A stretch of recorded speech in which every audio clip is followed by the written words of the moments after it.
हर हर महादेव, घर घर महादेव। एक बार प्रेम से बोलिए शंकर भगवान की जय। एक बार प्रेम से बोलो भक्त और भगवान की जय। हर हर महादेव, घर घर महादेव।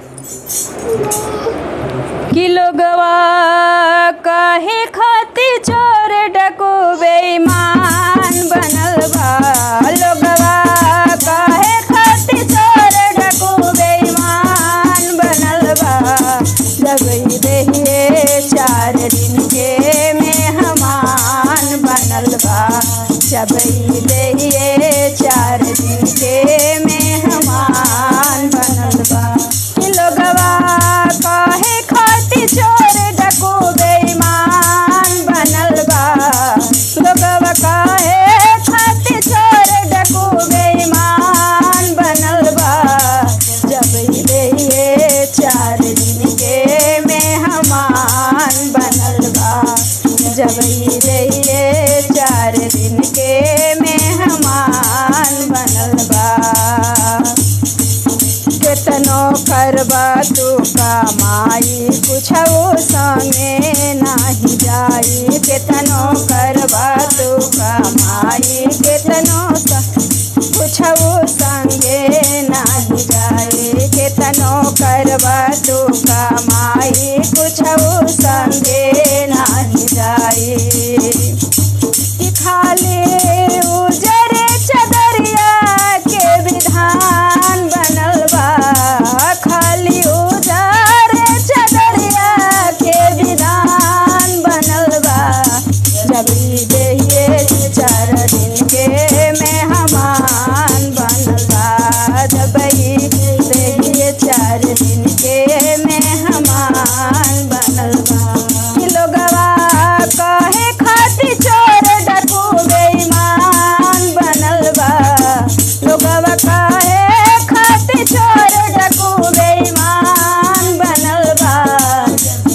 देहिए 4 दिन के मेहमान बनल बा। जब देहिए 4 दिन के मेहमान बनल बा। काहे करे लगुमान एक दिन जइबा शमशान। काहे करे लगुमान एक दिन जइबा शमशान। काहे करे लगुमान एक दिन जइबा शमशान।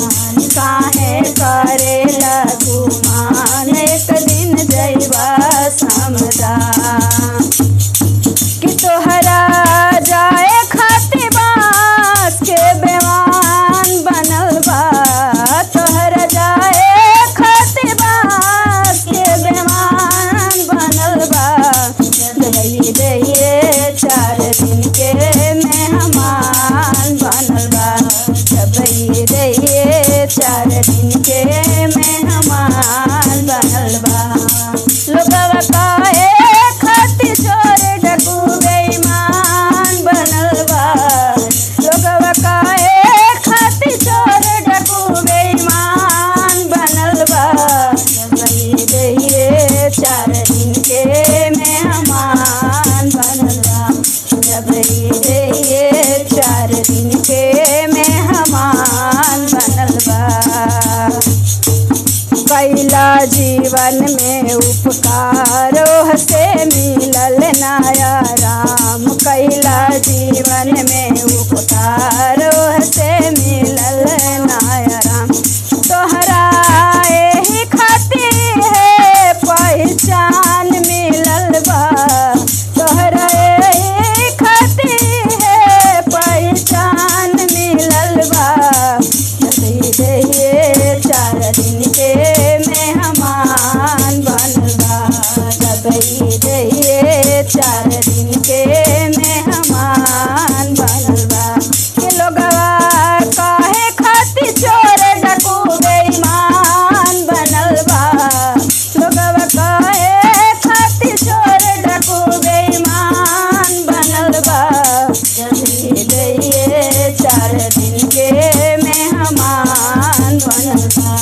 जब ही रहिए 4 दिन के मेहमान बनल बा।